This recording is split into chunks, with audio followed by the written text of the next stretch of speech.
बालाघाट जिले के परसाड़ा थाना क्षेत्र में आने वाले रत्ता गांव के बच्चे और ग्रामीण पानी पूरी खाने से बीमार हो गए। इसमें से एक बच्चे की हालत गंभीर बताई जा रही है। फिलहाल सभी मरीजों का जिला अस्पताल में इलाज जारी है। इस घटना की जानकारी लगते ही क्षेत्र के विधायक मधु भगत और कलेक्टर मृणाल मीणा भी अस्पताल पहुंचे और सभी का हालचाल जाना। इस दौरान विधायक भगत ने कहा कि इस तरह खुले में खाद्य पदार्थों की बिक्री पर प्रतिबंध लगाना चाहिए। साथ ही लोगों को भी खुले में मिलने वाली खाद्य पदार्थों को खाने से बचना चाहिए।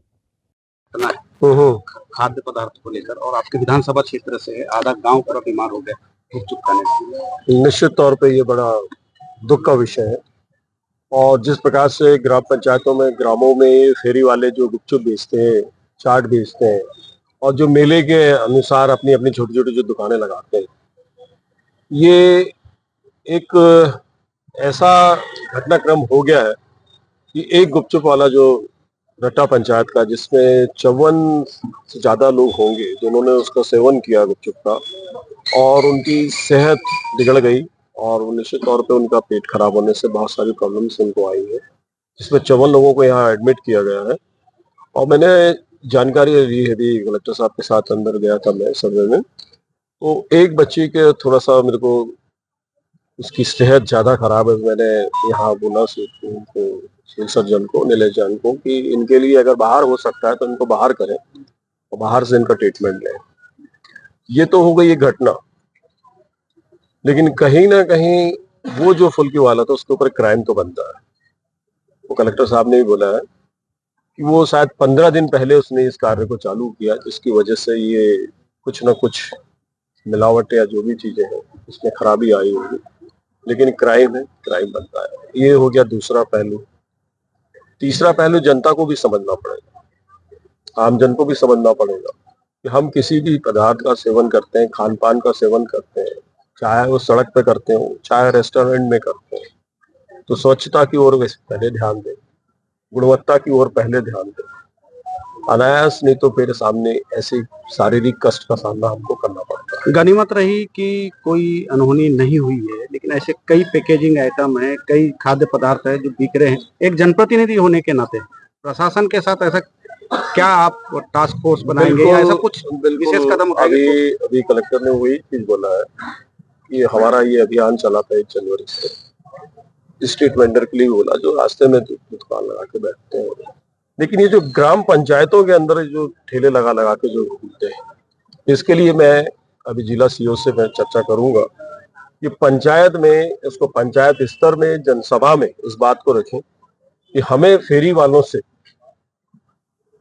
मैं खाने रोक तो सकता नहीं, किसी के पेट को रोक नहीं सकता, लेकिन सहजता सतर्कता रखे कि वो किसी प्रकार की ऐसी चीजों का सेवन ना करे जिसकी वजह से उनको स्वास्थ्य में खराबी आए। क्योंकि आज जान माल का नुकसान नहीं हुआ, इसके पूर्व में भी कोसमी में डायरिया हुआ था, तब भी हमने हिदायत दिया था कि स्वच्छ जल होना चाहिए, तब वो पानी की खराबी के कारण। आज जो घटनाक्रम हुआ है, ये गुपचुप जो होता है पानी पूरी में देते हैं, उसकी वजह से हुआ।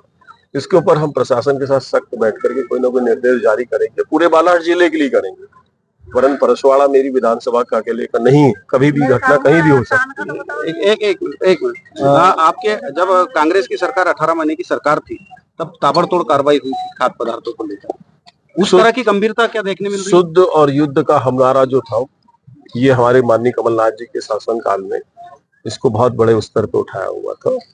शुद्ध और युद्ध का तो अभी स्लोगन नहीं देंगे, लेकिन हम ये चाहेंगे शुद्धता की ओर प्रशासन कदम उठाए, फूड के ऊपर जो भी पुरानी चीजें रखें उसको डिसमेंटल करें और उन लोगों के ऊपर कार्रवाई करें जो इस प्रकार का कृत्य करते हैं। बालाघाट में फूड विभाग की जो बात बता रहे हैं, आपके फूड के विभाग की वजह से ये सारी चीजें होती हैं, वही लोग इसको वॉच करते हैं। क्या आपको नहीं लगता कि यहाँ जमे हुए जो अधिकारी कई दिनों से हैं, जिनकी वजह से निष्क्रियता होने की वजह से ये सब समस्याएं खड़ी हो रही है? बिल्कुल बिल्कुल ठीक है, क्योंकि फूड से रिलेटेड पूरा शरीर होता है और जिसकी वजह से हम लोग अपने जीवन को जीते हैं। फूड के जिम्मेदार व्यक्ति जो अधिकारी आपने जो संज्ञान मुझे दिया है, ऑलरेडी हम विपक्ष में बैठे हैं, निश्चित तौर पे हम ऐसे लोगों की लिस्ट बनाएंगे कि कौन कितने वर्ष से फूड में जमा हुआ है और किस कारण से वो फूड के ऊपर कंट्रोल नहीं कर सकता, तो उसके ऊपर या तो उसको बाहर किया जाए उसका स्थानांतरण चर्चा करके में ये बातें भी आती हैं कि फूड ऑफिसर जो होते हैं वो मिले हुए हैं और उनकी वजह से सारे होटलों और रेस्टोरेंट में गंदगी और बहुत सारी ऐसी घटनाएं सुनने मिलती हैं। तो क्या इस पर कोई कड़ा कदम? निश्चित तौर पे हम पूरे बालाघाट के 4 विधायक मिलकर प्रशासन से यही बात करेंगे और माननीय मुख्यमंत्री जी से मैं बात रखूंगा कि स्थानांतरण 3 साल के अंदर होना अत्यावश्यक है। कोई भी विभाग हो, फूड का हो, चाहे कोई भी विभाग हो, चाहे पुलिस विभाग हो, चाहे तहसील विभाग हो, चाहे स्वास्थ्य विभाग हो, ये बड़ा ये गंभीर विषय है। गंभीर विषय है। कई गंभीर विभाग विषय में जो अधिकारी और कर्मचारी जमे हुए हैं 3 साल से, वो उनकी शिकायत भी आती है कई बार। कि क्या हो रहा है, मैं ये नहीं कहता कि हम लोग प्रश्न नहीं उठाते। प्रश्न हमारे विधानसभा के अंदर बड़े वाजिब प्रश्न होते हैं, लेकिन सरकार जब उनका नियंत्रण नहीं रख पाती प्रशासन के ऊपर, तो प्रशासन फिर सरकार के ऊपर, शासन के ऊपर हावी हो जाता है। इस वक्त जो आज हम देख रहे हैं, जो इतना लंबा कार्यकाल इस शासन का हो गया है, कहीं ना कहीं प्रशासन इनके ऊपर हावी। तो इस बात को हमारे मंत्रीगण और माननीय हमारे जो भी प्रमुख जो इनके हमारे चीफ मिनिस्टर, इनको समझना पड़ेगा कि प्रशासनिक फेरबदल होनी चाहिए। आखिरी सवाल, बाबू राज खत्म होगा? बाबू राज ही है जो देश को कलम के माध्यम से सिर्फ साइन करने के लिए एक अधिकारी के पास पेपर भेजता है। नियम से जो कंडिकाएं हैं उनके आधार पे वो फाइल बनाता है। बाबू राज कई सालों से जो बाबू राज जो चल रहा है, बाबू राज का और पटवारी राज का जो हाल है, और सचिव का जो हाल है, और सहायक सचिव का जो हाल है, ये हमारे क्षेत्र को, हमारे इस जिले को और प्रदेश को बर्बाद कर रहा है। Thank you.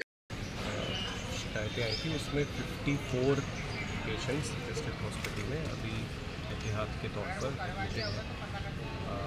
उनमें से मैक्सिमम की सेहत ठीक है, बट एहतियात के तौर पे हमारी टीम ने उनको यहाँ पे रखा हुआ है कि जब तक पूरी तरह के तरीके से सुनिश्चित नहीं कर लिया जाता कि वो खतरे से बाहर हैं, उसके बाद ही उनको यहाँ से डिस्चार्ज किया जाएगा। बाकी रही बात इसमें जो खाद्य पदार्थ खाने से उनकी सेहत बिगड़ी थी, तो उसमें हमारी टीम कार्रवाई कर रही है और उसमें फूड सेफ्टी एक्ट के अंतर्गत संबंधित व्यक्ति को कार्रवाई के लिए उनको निर्देश दे दिया। बालाघाट में भी काफ़ी संख्या में स्ट्रीट वेंडर्स, जैसा हमने जनवरी महीने की शुरुआत में, नए वर्ष की शुरुआत में अभियान चलाकर बालाघाट और वारासिवनी में कई रेस्टोरेंट्स वगैरह की चेकिंग करवाई थी फूड सेफ्टी की टीम के साथ में। कहीं पे जुर्माने के केसेस भी एडीएम कोर्ट में लगे हुए हैं। तो यही प्लानिंग है कि इसको और बढ़ा के साथ में जो स्ट्रीट वेंडर्स हैं, रेस्टोरेंट्स तो जो ब्रिक एंड मोर्टार खाना सर्व करने की दुकानें बनी हुई हैं उन पे तो कार्रवाई करनी ही है, साथ में स्ट्रीट वेंडर्स हैं वो भी किस तरीके से साफ़ सुथरा अपने स्टॉल से खाना प्रोवाइड करें, बेचने की सामग्री प्रोवाइड करें, तो उस पर भी टीम को निर्देशित करके कार्रवाई की जाएगी। अभी जो भर्ती सर खतरे से